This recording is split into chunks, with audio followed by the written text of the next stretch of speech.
அருட்பெரும் ஜோதி அருட்பெரும் ஜோதி தனிப்பெரும் கருணை அருட்பெரும் ஜோதி. எல்லாம் செயல் கூடும் என் அம்பலத்தே எல்லாம் வல்லான் தனையே ஏத்து. அருட்பெரும் ஜோதி அருட்பெரும் ஜோதி தனிப்பெரும் கருணை அருட்பெரும் ஜோதி. ஆன்மநேய ஒருமைப்பாட்டு உரிமையுடைய சகோதர சகோதரிகளே, உங்கள் அனைவருக்கும் முதற்க நன்றி கலந்த வணக்கத்தையும் வாழ்த்துக்களையும் தெரிவித்துக் கொள்கிறேன்.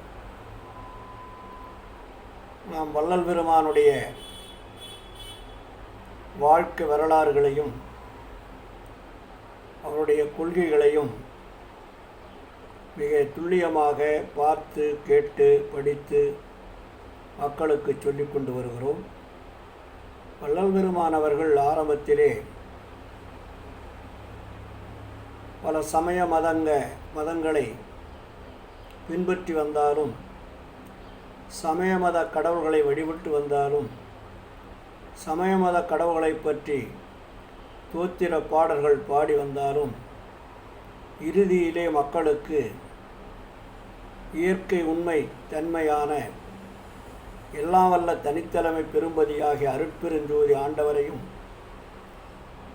அவரை தொடர்பு கொள்ளக்கூடிய வழிமுறைகளையும் தொடர்பு கொள்வதற்கு ஒரு அமைப்பு வேண்டும் என்ற எண்ணத்தில் ஒரு அமைப்பை உருவாக்குகிறார் வள்ளல் பெருமான். அதை முதலிலே அவர் உருவாக்கியது 1865 சமரச வேத சன்மார்க்க சங்கம் என்று ஆரம்பிக்கிறார். அதற்கடுத்து சமரசுத்த சன்மார்க்க சத்திய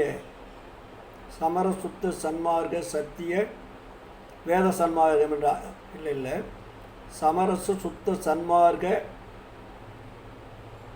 சத்திய சங்கம் என்று ஆரம்பிப்பதற்கு முன்னாடி ஷடாந்த சன்மார்க்கம் என்று ஒன்றை ஆரம்பிக்கிறார். ஷடாந்தம் என்பதையும் ஆரம்பித்து அதிலேயும் உண்மைகளை அறிய முடியாமல் சில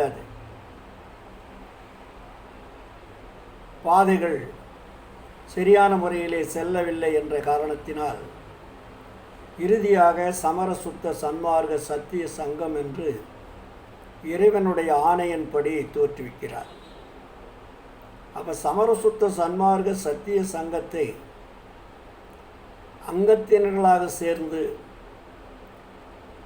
அதை கடைபிடிக்க வேண்டிய கொள்கைகள் என்ன என்பதையெல்லாம் வள்ளல் பெருமான் தெளிவாக நமக்கு சொல்லி தந்திருக்கிறார். இருப்பினும் வள்ளல் பெருமான் இங்கே சமரசுத்த சன்மார்க்க கொள்கை என்ற அடிப்படையிலே மிக தெளிவானதொரு விஷயங்களை நமக்கு பதிவு செய்கிறார். ஏனென்றால் சமரசுத்த சன்மார்க்க சத்திய சங்கம் என்ற கொள்கையில் உண்மை இறைவனை தொடர்பு கொள்வதற்கும் தொடர்பு கொண்டு அந்த இறைவனிடத்திலே அருளை பெறுவதற்கும் அருளை பெற்றால்தான் மரணமிலா பெருவாழ்வு வாழ முடியும் என்ற ஒரு உயர்ந்த உண்மையை தெரிந்து கொண்டுதான் அந்த சங்கத்தை நமக்கு தோற்றுவிக்கிறார். அந்த சங்கத்தினுடைய கொள்கைகள் என்ன என்பதெல்லாம் பல முறைகளிலே நாம் பேசியிருக்கிறோம், சொல்லியிருக்கிறோம். இங்கே வள்ளல் பெருமான் மிக தெளிவானதொரு பதிவை இங்கே பதிவு செய்திருக்கிறார். அதை நாம் பார்ப்போம். சர்வ சித்தியுடைய தனித்தலைமை பதியாகிய ஆண்டவரை நோக்கி அணுக்கள் தபசு செய்து சிருஷ்டியாது பஞ்ச கிருத்தியங்களையும் பெற்றுக்கொண்ட மூர்த்திகளாகியவர் ஒரு தொழிலுடைய பிரம்மாவும் 2 சித்தியுடைய விஷ்ணுவும் 3 சித்தியுடைய ருத்தனும் இதுபோன்ற மற்றையர்களும் மேற்குறித்த மூவரார் ஏற்படுத்திய தத்துவ சித்தி கற்பனைகளாகிய சமயமத மார்க்கங்களை அனுஷ்டித்து அவர்களையே கர்த்தாக்களாக்கி வழங்கி வழிபாடு செய்து வருகின்ற இதுவரையிலும் உள்ள அணுக்கள் மேற்குறித்தவர்களது பதப்பிராப்தியை மேற்படி அணுக்கள் லேசம் பெற்று கொண்டார்கள். அப்படின்னா என்ன? இதற்கு முன்னாடி பிரம்மா, விஷ்ணு, சங்கரன், மகேஸ்வரன் என்று சொல்லக்கூடிய கடவுளுடைய கொள்கையை பின்பற்றி வந்த அணுக்கள் மீன்ஸ் ஆன்மாக்கள், அவர்கள் சொல்லியவாறு வாழ்க்கை கடைபிடித்து லேசம் பெற்றுக்கொண்டார்கள். லேசம்னா ஒரு சிறிய ஒரு அனுபவத்தை, சிறிய ஒரு ஆற்றலை பெற்றுக்கொண்டார்கள். ஆதலால் அவர்களை அசைப்பிடித்து அனுகரிக்கும் சர்வ சித்தியுடைய தனித்தலைமை கடவுளின் சித்தியின் லேசங்கள் இவர்களுக்கு உள. கொஞ்சம் 100 பாகம்னா ஒரு 25 பாகம், 25% அவர்கள் அது கிடைத்திருக்கிறது. ஆதலால் இவர்கள் அந்த சர்வ சித்தியுடைய கடவுளுக்கு கோடி கோடி பங்கு தாழ்ந்த தரத்தில் இருக்கிறார்கள். அந்த இயற்கை உண்மை கடவுளுடைய உண்மை தத்துவ உண்மையினுடைய தன்மைக்கு கோடி கோடி பங்கு தாழ்ந்த தரத்தில் இருக்கிறார்கள். ஆகவே சமய தேவர்களை வழிபாடு செய்வது அவசியமல்ல. ஏன் சமய தெய்வங்களையோ சமய தேவர்களையோ சமய குறவர்களையோ வழிபாடு செய்ய வேண்டிய அவசியம் இல்லை என்பதை மிக தெளிவாக இங்கு பதிவு செய்கிறார். மேற்குறித்தவர்கள் அற்ப சித்தியை பெற்று அதில் மகிழ்ந்து அகங்கரித்து மேல்படிகள் ஏற வேண்டியவர்களை ஏறி பூரண சித்தி அடையாமல் தடைப்பட்டு நிற்றல் போல் இங்கு மற்றவைகளை உண்ணி அவலமடைந்து நில்லாமல் சர்வ சித்தியுடைய கடவுள் ஒருவர் உண்டென்றும் அவரை உண்மை அன்பால் வழிபாடு செய்து பூரண சித்தியை பெற வேண்டுவது சன்மார்க்க கொள்கையாகும். சன்மார்க்கத்தினுடைய கொள்கை என்ன? அவர்களை போல் அல்லாமல் இங்கு மற்றவர்களை உண்ணி அவலமடைந்து நில்லாமல் சர்வ சித்தியுடைய கடவுள் ஒருவர் உண்டென்றும் அவரை உண்மை அன்பால் வழிபாடு செய்து பூரண சித்தியை பெற வேண்டியது சன்மார்க்க கொள்கை. மேலும் தனித்தலைவன் லட்சியம் தவிர அனித்திய சடதுக்காதிகளை பொருட்படுத்தி உபாசனாதி மார்க்கமாய் வழிபடுவது கொள்கை அல்ல. உபாசனை முதலியவற்றால் வழிபடுதலும் மேற்குறித்த தலைவனை குறித்ததே தவிர வேறல்ல. அதாவது நம்ம சமய வழிபாட்டு முறைகளிலே வழிபட்டாலும் கூட அதுவும் ஏகதேசம் அந்த தெய்வத்தினுடைய சில கூறுகளை தவிர இந்த தெய்வத்தின் நம்ம அன்றாடம் வணங்கக்கூடிய தெய்வத்தினுடைய தன்மைகள் அதில் ஒரு சிறு துளி கூட இல்லை. இதற்கு பிரமாணம் சன்மார்க்க சங்கத்தீர் என்ற பாடலில் சொல்கிறார். சன்மார்க்க சங்கத்தீர் சிற்றடியேன் உமது தாழ்வணங்கி சாற்றுகின்றேன் தயவனோடும் கேட்பீர் என் மார்க்கத்தில் என உமக்குள் ஒருவன் எனக் கொள்வீர் எல்லாம் செய் வல்ல நமது இறைவனையே தொழுவீர் புன்மார்க்கத்தவர் போலே வேறு சில புகன்றே புந்திமயக் கடையாதி பூரண மெய்ச்சுகமாய் தன்மார்க்கமாய் விளங்கும் சுத்த சிவம் ஒன்றே தன்னானை என்னானை சார்ந்து அறிவின் ஈண்டே. இந்த பாடலிலே தெளிவாக சொல்லுகிறார். சன்மார்க்க சங்கத்திற்காகவே இந்த பாடலை நமக்கு பதிவு செய்கிறார். புன்மார்க்கத்தவர் போல என்ன? சமய மதங்களை சார்ந்தவர்கள் வழிபாடு செய்வதை போல, சாத்திர சம்பிரதாயங்கள் நம்புவது போல, வேதாகமங்கள் புராண இதிகாசங்களை பின்பற்றினால் நமக்கு எந்த விதமான ஆன்மலாபம் கிடைக்க வாய்ப்பில்லை. ஆதலால் எல்லாம் செய் வல்ல நமது இறைவனையே தொழுவி. எல்லாத்திற்கும் தனித்தலைமை பெரும்பதியாக இருக்கக்கூடிய அருட்பெருஞ்சோதி ஆண்டவர் ஒருவர் இருக்கிறார். அவர் கொள்கையை பின்பற்றி வாழ்ந்தால் மட்டுமே நாம் பெற வேண்டியதை பெற்றுக்கொள்ளலாம். ஆதலால் புன்மார்க்கத்தவர் போலே வேறு சில புகன்றே புந்திமயக் கடையாதீர். ஏன்னா புன்மார்க்கத்தவர் என்றால் உண்மைக்கு புறம்பான செயல்களை உடையவர்களெல்லாம் புன்மார்த்தவர்கள் என்று வள்ளல் பெருமான் இங்கே சொல்கிறார். அதனால் அவர்களுடைய கொள்கைகளை நீங்கள் பின்பற்ற வேண்டாம். அதுக்கு தான் சொல்லுவார். அதில் ஒரு பாடல், இன்னொரு பாடல் சொல்லுவார். அரங்குலகு தோடி நீ உரைத்த வார்த்தை அறிவறியார் வார்த்தை எதனால் எனில் இம்மொழிகள் உறங்குவதும் உண்ணுவதும் உறங்குவதும் விழித்தல் பல உருவதுமாய் உடலும் மரங்குலவு அணுக்கள் பலர் செய்த விரதத்தால் மதத்தலைமை பதத்தலைமை வாய்த்தன. அங்கு அவர்பால் இறங்குதலால் பேசுதலால் என் பயனோ தோழின்னு சொல்லுவார். அப்படின்னா நமக்கு வழிகாட்டிய தலைவர்கள்லாம் உண்ணுவதற்கும் உறங்குவதற்கும் மரணம் அடைவதற்கும் உண்டான வாழ்க்கை வாழ்ந்தவர்கள். அவர்களுடைய கொள்கை பின்பற்றினால் நமக்கும் அந்த மரணம் என்பது நிச்சயமாக சம்பவிக்கும். ஆதலால் அவர்களை பின்பற்றாமல் நாம் எல்லா வல்ல தனித்தலைமை பெரும்பதியாகிய அருட்பெருஞ்சோதி ஆண்டவரையே தொடர்பு கொள்ள வேண்டும். அவரை தொடர்பு கொள்ளுவதற்கு என்னென்ன வழிமுறைகள் நான் சொல்லியிருக்கிறேன் என்பதை நீங்கள் பின்பற்றி வாழ வேண்டும் என்று தெளிவாக சொல்கிறார். அதனால்தான்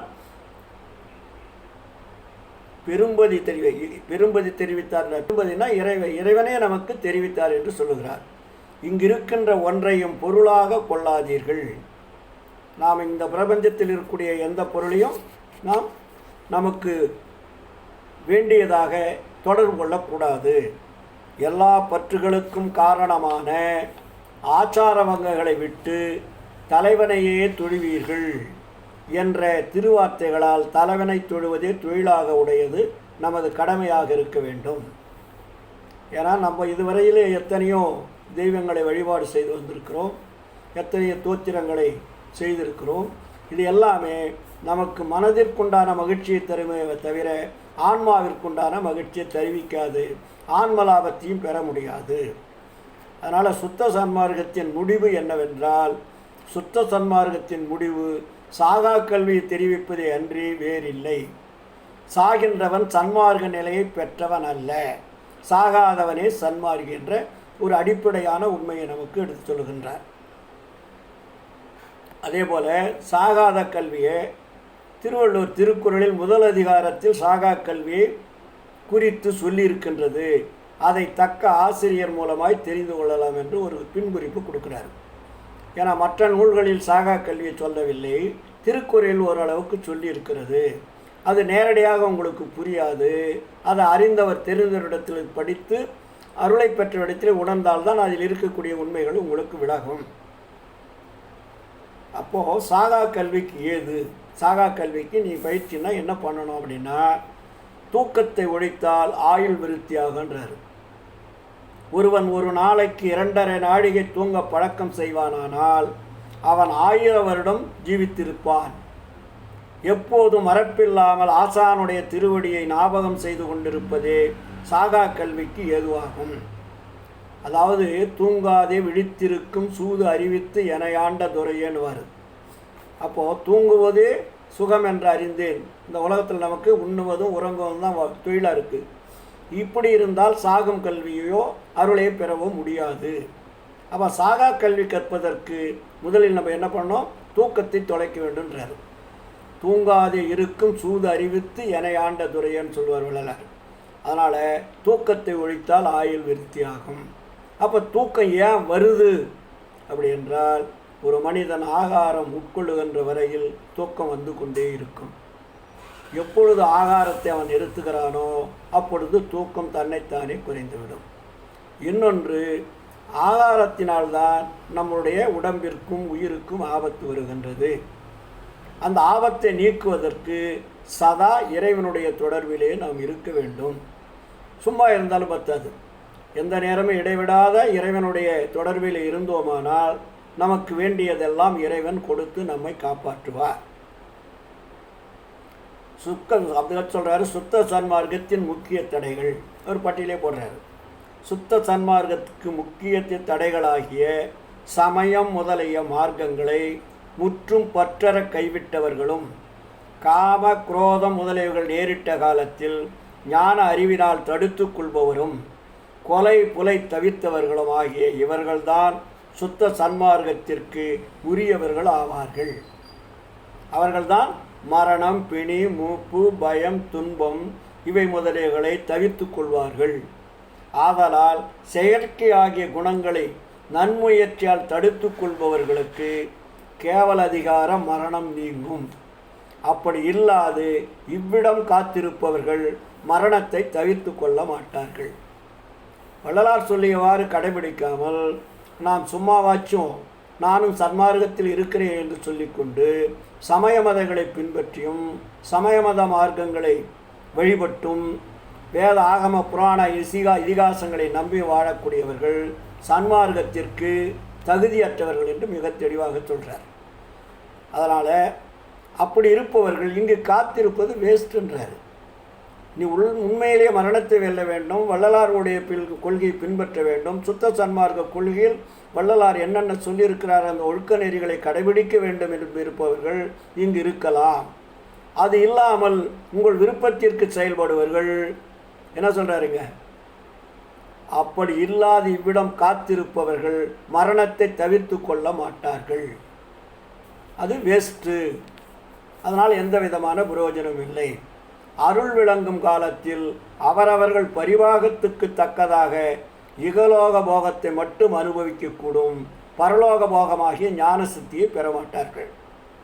அப்படிங்க இருந்தாலும் ஏதோ ஓரளவிற்கு இகலோகத்தில் இருக்கக்கூடிய ஒரு வாழ்க்கை முறை நல்லவர் அப்படின்ற ஒரு பேரை வாங்கலாமே தவிர மரணவிழா பெருவாழ்வு என்ற அந்த ஆன்ம லாபத்தையும் அந்த சித்தி வல்லபத்தையும் பெற முடியாது.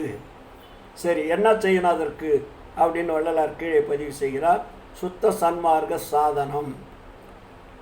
ஏனென்றால் எல்லா மார்க்கத்திற்குமே ஒரு சாதனம் என்று வைத்திருப்பார்கள். என்னென்ன வழியில் தான் நீங்கள் செயல்பட வேண்டும், இப்படி சென்றால்தான், இப்படி நீங்கள் வாழ்க்கையில் கடைபிடித்தால்தான் இந்த வழியில் சென்று உங்களுக்கு அந்த லாபத்தை பெற முடியும் என்று ஒவ்வொரு சமய மத மார்க்கங்களுக்கும் ஒரு சாதனம் இருக்கும். ஆனால் வள்ளல் பெருமான் இங்கே சுத்த சன்மார்க்கத்தில் சாதனத்தை சொல்லுகிறார். சாதனம் என்பது சத்விச்சாரம் பரோபகாரம், இதுதான் சாதனன்றார். சுத்த சன்மார்க்கத்தினுடைய சாதனம் 2, ஒன்று பரோபகாரம், ஒன்று சத்விச்சாரம். பரோபகாரம் என்பது தேகத்தாலும் கரணத்தாலும் இந்திரியத்தாலும் திரவியத்தாலும் ஆன்மாக்களுக்கு உபகரித்தல். திரவியம் நேராத பட்சத்தில் திரிகரண சுத்தியாய் ஆன்மநேய சம்பந்தமான தயா விசாரத்தோடு எல்லா ஜீவர்களுடைய வாட்டத்தை குறித்து பிரார்த்தித்தல். அதாவது உங்களிடத்திலே பொருள் இருக்கிறது, மற்றவர்கள் துன்பப்படுகிறார்கள், துன்பப்படுபவர்களை பார்த்த போதாயினும் கேட்ட போதாயினும் துன்பப்படுவார்கள் இருந்து அறிந்த போதாயினும் அவர்களுக்கு உங்களால் முடிந்த உதவியை செய்வது. அப்படி பொருள் இல்லை என்றால் இறைவனிடத்திலே பிரார்த்தனை செய்து அவருடைய துன்பத்தை போக்க வேண்டும் என்று இறைவனிடத்தை தோத்திரம் செய்ய வேண்டும் என்று சொல்லுகிறார். இதுதான் பரோபகாரத்தினுடைய லட்சணம். சத்விச்சாரம் என்பது கடவுளது புகழையும் ஆன்மாவின் தரத்தையும் நமது சிறுமையையும் கடவுளின் தரத்தையும் இடைவிடாது விசாரித்து நமது குறையெல்லாம் கடவுளின் திருவடிவில் விண்ணப்பித்து சிவானுபவமாகிய தேகத்திரையும் பெறுவதற்கு மேற்குறித்த 2 மார்க்கம் தவிர வேறில்லை. ரொம்ப ஸ்ட்ராங்காக சொல்லிட்டார். இந்த 2 வழிதான் சுத்த சன்மார்க்கத்தினுடைய நேர் வழியை தவிர வேறு வழிகளில் சென்று நீங்கள் கடவுளிடத்தில் தொடர்பு கொள்ளவோ அருளை பெறவோ வாய்ப்பில்லைன்றார். மேலும் தயவு என்பது 2 வகைப்படும். யாதனில் கடவுள் தயவு, ஜீவ தயவு. கடவுள் தயவு என்பது இறந்த உயிரை எழுப்புதல், தாவரங்களுக்கு மழை பெய்வித்தல், மிருக பட்சி ஊர்வனவாதிகளுக்கு ஆகாரம் நியதியின்படி அருள் சக்தியால் ஊட்டுவித்தல், சோம சூரிய அக்னி பிரகாசங்களை கால தேச வண்ணம் பிரகாசம் செய்வித்தல், பக்குவிகளுக்கு அனுகிரகித்தல், அபக்குவிகளை செய்ய வேண்டிய அருள் நீதியின்படி தண்டனை செய்வித்து பக்குவம் வருவித்தல். இது கடவுள் தயவு. ஜீவதயவு என்பது தன் சக்தியின் அளவு உயிர்க்கு உபகரித்தல் அல்லது ஆன்மநேய சம்பந்தம் பற்றி தயா வடிவாக இருத்தல். இதுதான் ஜீவதயவு. அப்போது கடவுள் தயவுக்கும் ஜீவதயவுக்கும் என்னென்ன வேறுபாடுகள் என்பதை வள்ளல் பெருமான் தெளிவாக நமக்கு சொல்லியிருக்கிறார். அப்போ ஜீவதயம் என்பது ரொம்ப முக்கியம். ஏனென்றால் நாமர்கள்லாம் ஜீவர்கள் என்றால் உயிருள்ள ஜீவர்கள்னு பேர். ஜீவதயம் தன் சக்தியின் அளவு உயிர்க்கு உபகரித்தல் அல்லது ஆன்மநேய சம்பந்தம் பற்றி தயா வடிவமாக இருத்தல். இதுதான் சுத்த சன்மார்க்கத்தினுடைய சாதனமே தவிர வேறு எந்த சாதனமும் வேண்டான்ட்டார். நம்ம இன்றைக்கி சாமிக்கு படையல் வைக்கிறது, அபிஷேகம் பண்ணுறது, ஆராதனை பண்ணுறது, இதெல்லாம் இந்த சாதனமெல்லாம் தேவையில்லை. அதனால தான் வள்ளல் பெருமான் நமக்கு மிக தெளிவாக சொல்கிறார், சுத்த சன்மார்க்கத்தின் முக்கிய தடைகளாகிய சமயங்கள் மதங்கள் மார்க்கங்கள் என்பவற்றின் ஆச்சார சங்கற்ப விகற்பங்களும் வருண ஆச்சரமம் முதலிய உலகாச்சார சங்கற்ப விகற்பங்களும் எங்கள் மனதில் பற்றாத வண்ணம் அருள் செய்தல் வேண்டும். அப்போ என்ன வேணும்? சுத்த சன்மார்க்கத்தின் முக்கிய லட்சியமாகிய ஆன்மநேய ஒருமைப்பாட்டு உரிமை வேண்டும் என்று மிக தெளிவாக சொல்லுகிறார். அப்போ நம்மளுடைய லட்சியம் என்ன? சுத்த சன்மார்க்கத்தின் முக்கிய லட்சியமே ஆன்மநேய ஒருமைப்பாட்டு உரிமை. ஆன்மநேய ஒருமைப்பாட்டு உரிமை என்றால் என்ன? எல்லா உயிர்களிலும் ஆன்மா இருக்கிறது, ஆன்மாக்குள் கடவுள் இருக்கிறார் என்ற உண்மையை அறிந்து எல்லோரையும் ஆன்மநேய ஒருமைப்பாட்டு உரிமை உடைய சகோதர சகோதரிகளாக பாவித்தல் வேண்டும். அதான் ஆன்மநேய ஒருமைப்பாட்டு உரிமை என்றால் தாவரம் முதல் எறும்பு முதல் யானை வரை உள்ள எல்லா ஜீவர்களிடத்திலும் கடவுள் ஆன்ம ஒளியாக இருந்து செயல்பட்டு கொண்டிருக்கிறார் என்பதை உணர்ந்து அந்த உணர்வின் மூலமாக அந்த ஒருமைப்பாடு பேதமற்றதுக்கு பேர் தான் ஒருமைப்பாடு.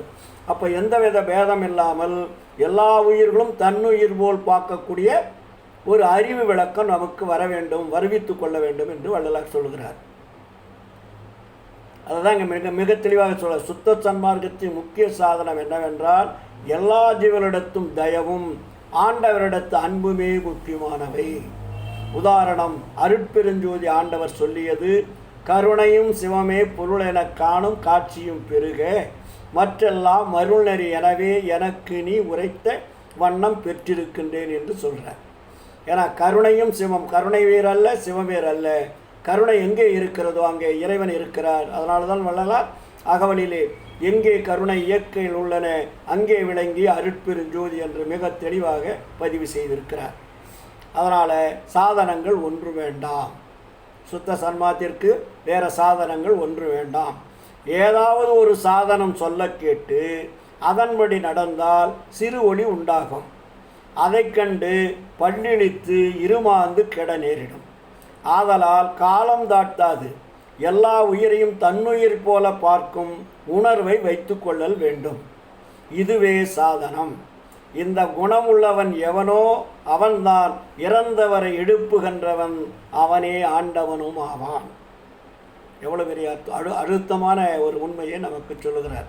இதுதான் வள்ளலார் பாடலில் சொல்லுகின்ற பொழுது, எத்துணையும் பேதம் உறாது எவ்வுயிரும் தம்முயிர் போல் எண்ணி உள்ளே ஒத்து உரிமை உடையவராய் உவக்கின்றார் யாவர் அவருளம்தான் சுத்த சித்துருவாய் எம்பெருமான் நடம்புரியும் இடமென நான் தெரிந்தேன்.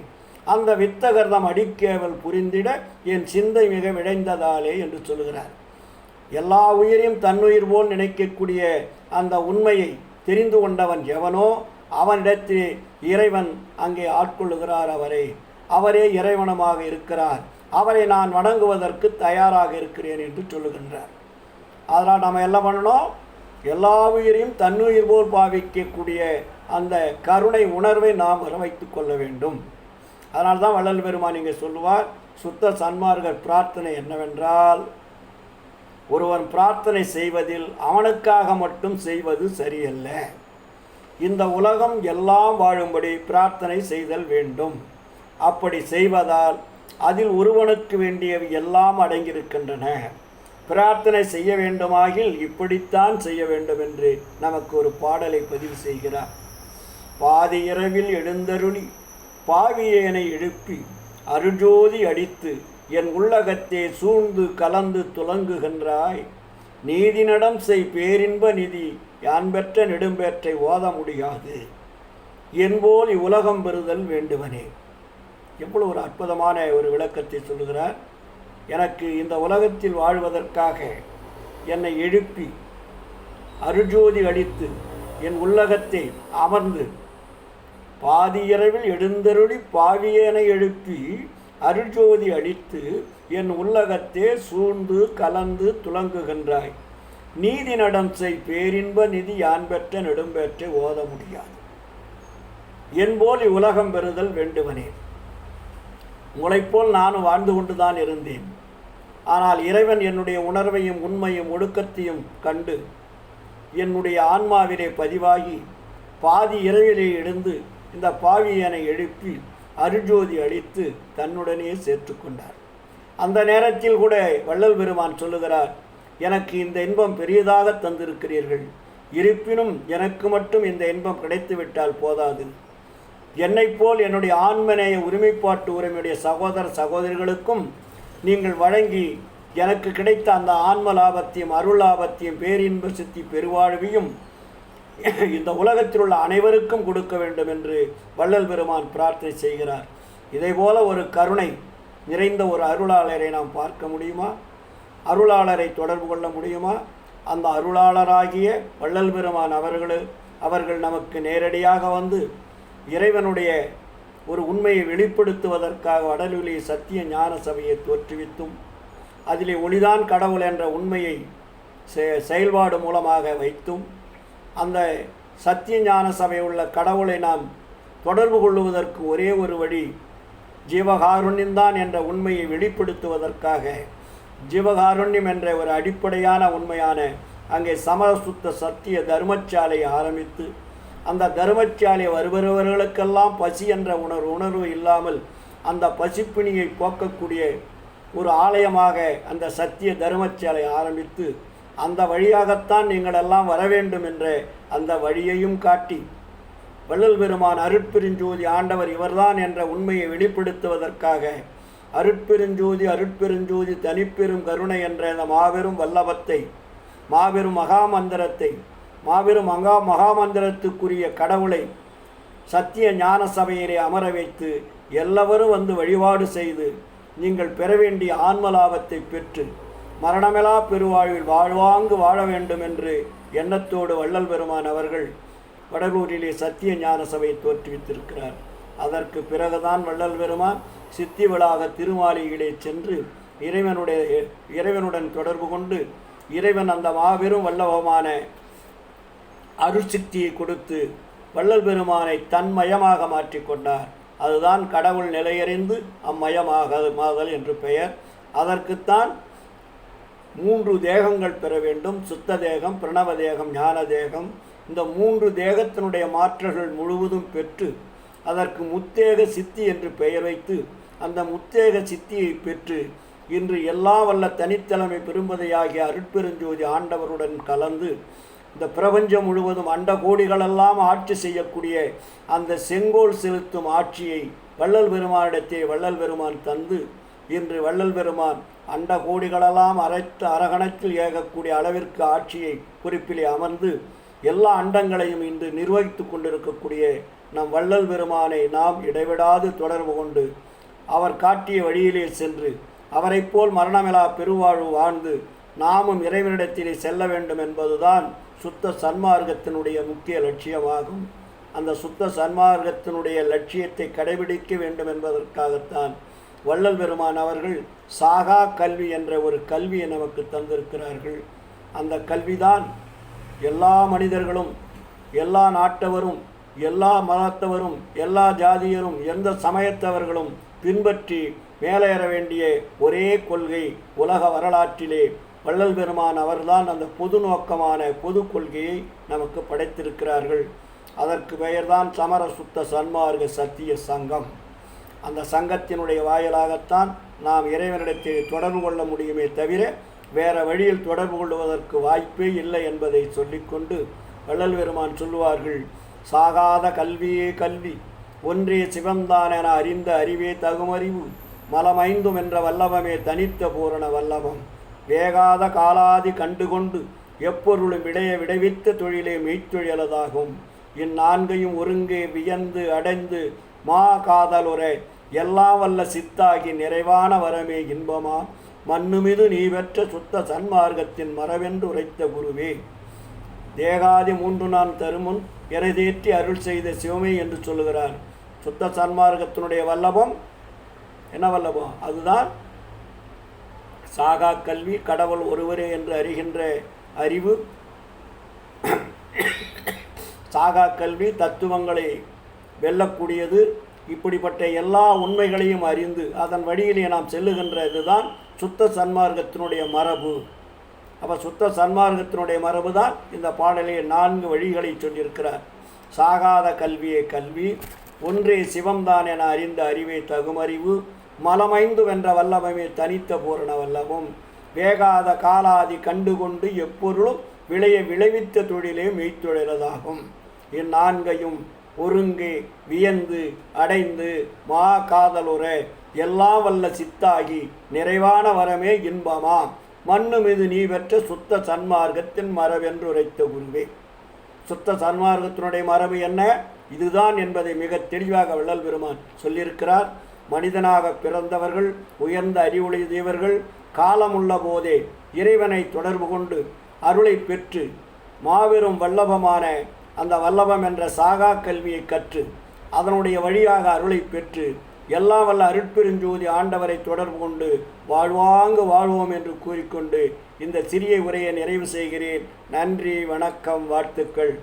அருட்பெரும் ஜோதி, அருட்பெரும் ஜோதி, தனிப்பெரும் கருணை, அருட்பெரும் ஜோதி.